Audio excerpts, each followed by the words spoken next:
Hello বন্ধুরা, কেমন আছো? আশা করি ভালো আছো। নতুন একটা গল্প নিয়ে হাজির হয়েছি। গল্পটি ঘটেছিল দিনাজপুরের একটি ভূতীয় কাণ্ড। সেটি আপনাদের সামনে তুলে ধরেছি, তো শুনতে থাকুন। ঘটনাটি ঘটে দিনাজপুরের একটি গ্রামের। আমার বাড়ি দিনাজপুরে, সঙ্গীত কারণে আমি গ্রামের নাম বলবো না। আমার গ্রামে একটি পালং গাছ আছে, দেখতে প্রায় বট গাছেরই মতোই, কিন্তু জোর থাকে না। সেই পালং গাছের নিচে এক বৃদ্ধ লোককে স্বর্ণের হুক্কা খেতে দেখা যেত। গ্রামের অনেক মানুষই দেখেছে তাকে, কিন্তু সবাই জানে জায়গাটা হন্টেড। ওখানে রাতের বেলা তো দূরের কথা, দিনের বেলা সেখানে যেতে সবাই ভয় পায়। ওই পালং গাছের সাথে এক লোকের জমি ছিল। বিকেল বা সন্ধ্যার থেকে ওই জায়গায় সে প্রায় যেত।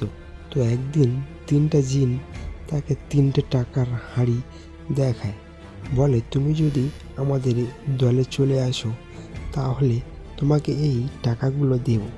তো যথারীতি সেই ব্যক্তি টাকার লোভে হোক আর এমনি হোক রাজি হয়ে যায়। তো রাজি হওয়ার পরে তাকে আর জিনগুলো টাকা দেয় না, ভিন্নভাবে আজ না কাল বলে ঘোরাতে থাকে। প্রায় 1 মাস লোকটাকে ঘোরায় তারা।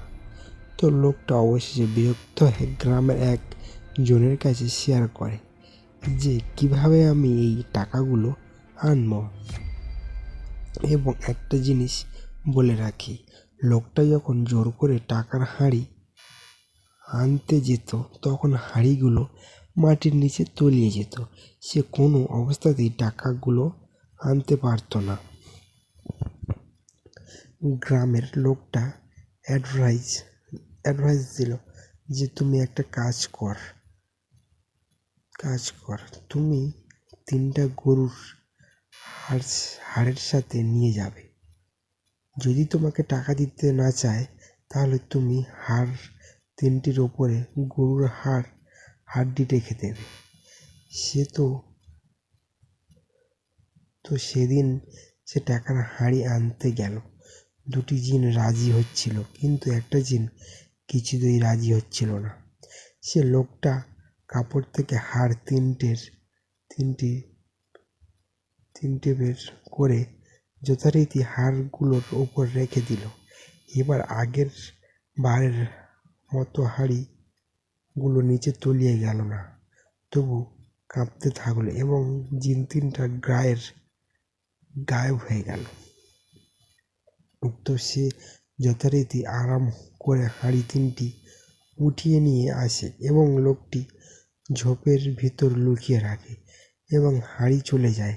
তারপর রাতে তিনি সেখানে আসে এবং হাঁড়ি 3টি নিয়ে নিজে ঘরের খাটের নিচে পুঁতে রাখে এবং তার স্ত্রীকে বলে জায়গাটা সুন্দর করে ভরাট করে দাও, যেন কেউ বুঝতে না পারে।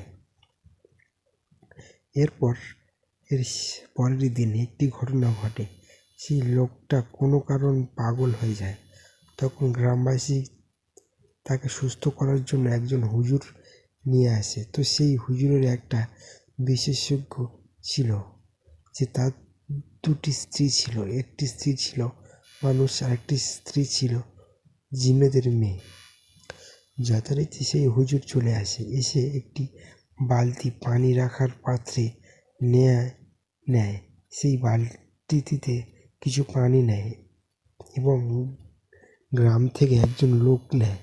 সে লোকের ভালো করে চোখ বেঁধে বলে সেই পানিতে তাকিয়েও লোকটি চোখ বেঁধে অবস্থায় পানিতে তাকায় আর তিনি সব দেখতে থাকে এবং সব বলে দেয় যে কি ঘটেছিল। তারপর সেই হুজুর বলে, আপনারা কি কেউ টাকা এনেছেন জিনের কাছ থেকে? তখন তার স্ত্রী বলে যে আমরা টাকা আনিনি।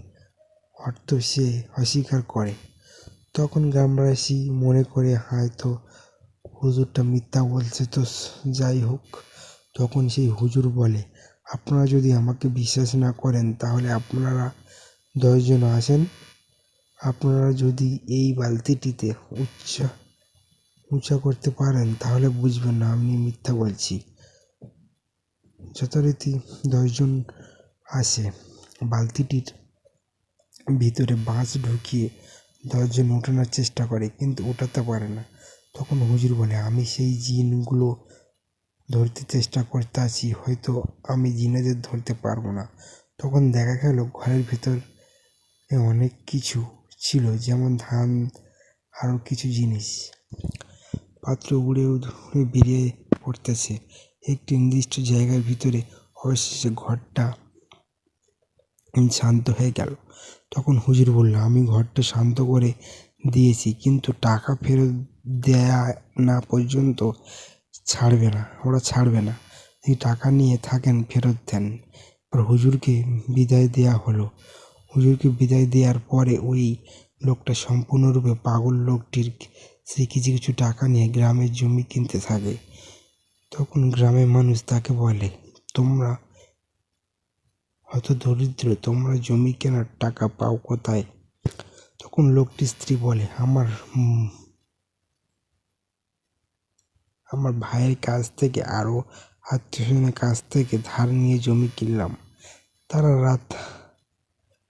রাতারাতি অনেক বড়লোক হয়ে যায়। সেই পাগল থাকা লোকটি বাড়ির বাইরে দড়ি দিয়ে বাঁধা ছিল। উত্তর অঞ্চলে যারা ছিলেন তারা হয়তো জানেন, সেখানে বৃষ্টির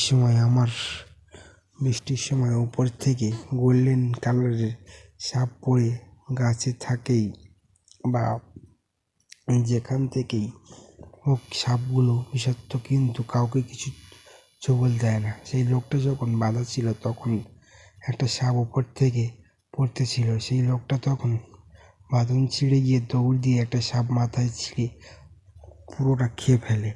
তখন 1 সপ্তাহ পর লোকটি মারা যায়। অনেকের ধারণা যে লোকটিকে সেই গাছতলাতে হুক্কা খেতে দেখা যায়। সে আর কেউ নয়, সেই পাগল লোকটি। তো আমাদের গল্প এই পর্যন্ত ছিল। ও কেমন লাগলো জানাবেন।